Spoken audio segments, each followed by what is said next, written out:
governing requires a different set of skills than warring. And after 2 decades in the wilderness fighting, the Taliban now face the mundane but challenging tasks of keeping the lights on, traffic running, and the banks open. The new Taliban finance minister knows how to raise money to buy weapons, but appears poorly equipped to coordinate fiscal and monetary policy. The banks are limiting withdrawals, inflation is skyrocketing, unemployment is high, and people are starving. DW's Nick Connolly has more. Queuing to join another queue behind the barbed wire. To have a chance of seeing their cash, these Afghans all got up at 3 a.m. 3 a.m. the day before, that is. At best, they'll be able to withdraw some 20,000 Afghani, or 200 euros. With Afghanistan's foreign reserves frozen, the Taliban administration has chosen to paralyze the banking system in an attempt to stop hard currency flooding out of the country. In the process, they've brought the whole economy to a grinding halt.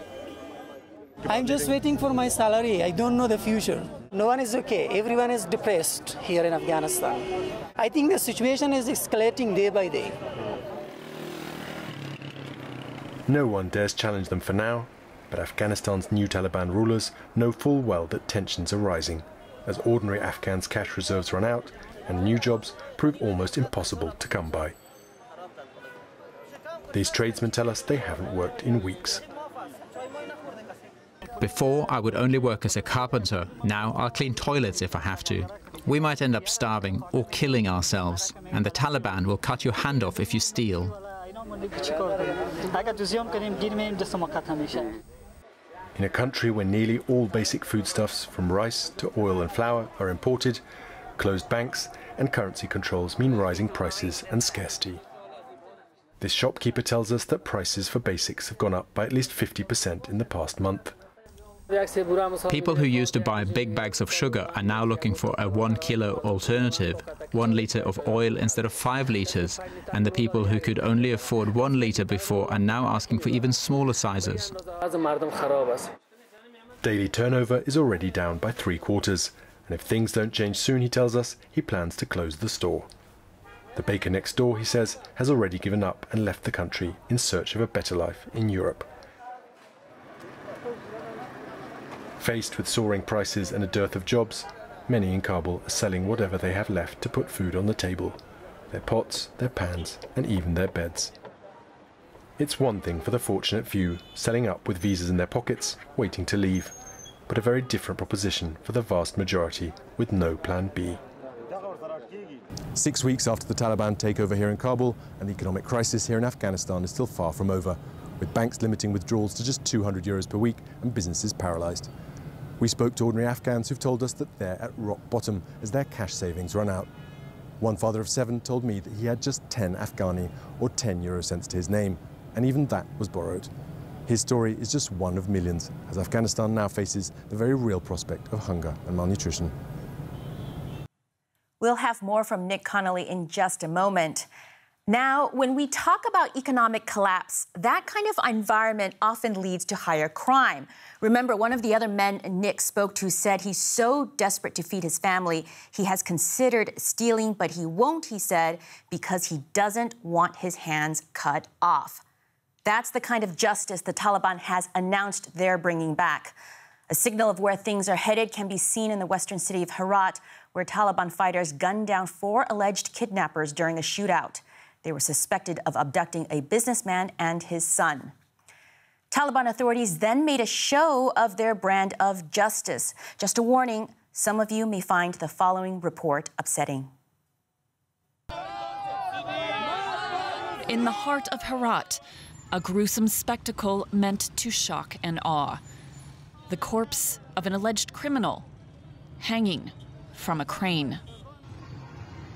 Pinned to the man is a note that reads, "This is the punishment for kidnapping." It's a signal to criminals, says this Taliban commander, that they are not safe. And a foreboding sign to the world that brutal punishments are back in Afghanistan.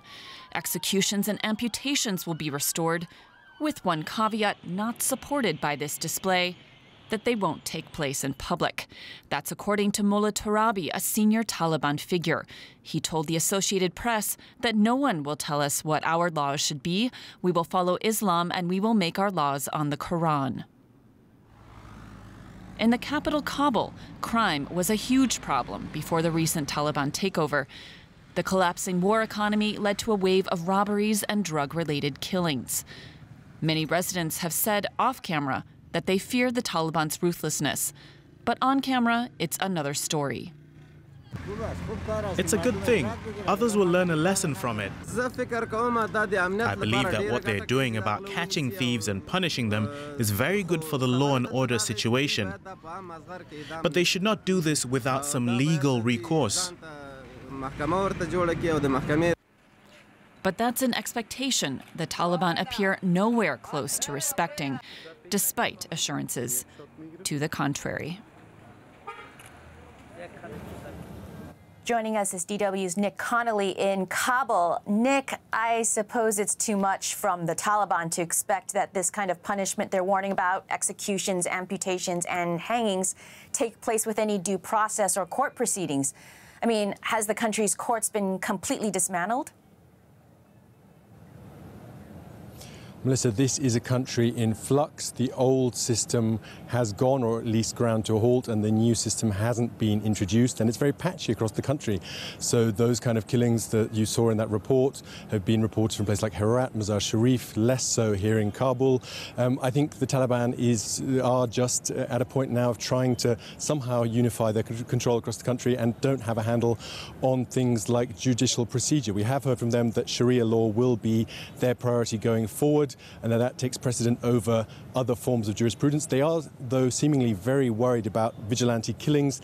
There was an edict from top leaders saying that Taliban fighters are not allowed to take revenge even on people who had fought against them or even killed members of their family, that would be punished severely if it were to happen. So a real fear, seemingly here in Kabul, from the Taliban leadership of a loss of control. And of course, what Sharia is open to interpretation depending on who you ask. Now, going back to your report, looking at the bank run and the economic collapse of the country, can you tell us a little bit about how it feels to be in Kabul walking around right now? I mean, are people running out of cash to a point that they're starting to barter instead of buy things with money? Well, definitely you see a lot of people looking for work, a lot of worried faces, a lot of people who haven't been able to work in over a month, and even if they have, might not have been paid for it. Government hospitals, schools, state employees not receiving anything, and people just saying that their reserves of cash are running out. Even if they have money in the bank, they're just not able to get it. People, reducing the money they spend, trying to kind of make it last longer, and asking themselves, is there a future for them in this country? So a lot of tension when you go and find tradesmen who are out looking for a job. As soon as someone turns up in a car offering a day's work, a scrum of people desperate to work for far less than they would have been willing to work just a month ago, and at a time where prices have skyrocketed because all the essentials come from abroad and have to be paid for in dollars by those suppliers. So a real crunch here for ordinary Afghans, and no real prospect of that situation being resolved in a hurry. The people need money. The government also needs money. The Taliban needs a lot of money if they want to run a country. Where will they get that? I mean, will it be from selling more opium? What are their options? That's the million-dollar question, and there don't seem to be many good options on the table. As for opium, for drugs, they have said that they are going to try and clamp down on this, and now autumn is traditionally the poppy sowing season, the new crop to be sown now, and they say they're going to try and reduce that. Having said that, their attempts to do that in the 90s backfired on them because they weren't able to provide ordinary villagers an alternative crop that would provide anywhere near the same income as opium does. Given that the international help that supported the previous government, by some estimates the previous government was dependent on international, mainly Western aid for up to 70% of its income, there doesn't really seem to be any game in town. No real economic plan visible now. We've talked to business people who say that the Taliban so far have yet to explain to them what's going to happen and how they're going to make this country a place where the millions of young people here can find a living. And the Taliban has pledged that they will try to get rid of opium production. And so it's going to be very tricky for them. You mentioned foreign aid, and that has generally stopped. We're hearing that Russia and China are providing some aid. Do you see the possibility of aid, foreign aid, returning? Well, there's significant skepticism as to the real intentions of the Chinese and Russians, if they're really willing to match the sums that were coming in previously. They've been known in the past to make good PR efforts, but not really to be willing to provide the same volumes of money in the long run. As for the largely Western aid that used to prop up the government here in Kabul, well, there's obviously great concern in Western capitals that that money will just support the Taliban and help them to expand their control of this country. So attempts to try and ring fence that kind of finance for medical care, for education, for direct humanitarian intervention, and somehow prevent that money from falling into the hands of the Taliban authorities. But precious little plan or idea how that can really be put into practice, and how really they can do that without giving the Taliban here in Kabul a lifeline. Nick Connolly, thank you so much for joining us. And here are some more developments in Afghanistan. The mayor of Kabul is warning the city could soon be without water. The shortage has been sparked by a drought and made worse by the conflict. A Taliban minister has called on Afghans to stay in the country rather than go abroad, repeating the claim that there is an amnesty for those who used to work for the Western-backed government. And the Taliban have banned barber shops in the south from shaving or trimming beards, saying their edict is in line with Islamic law.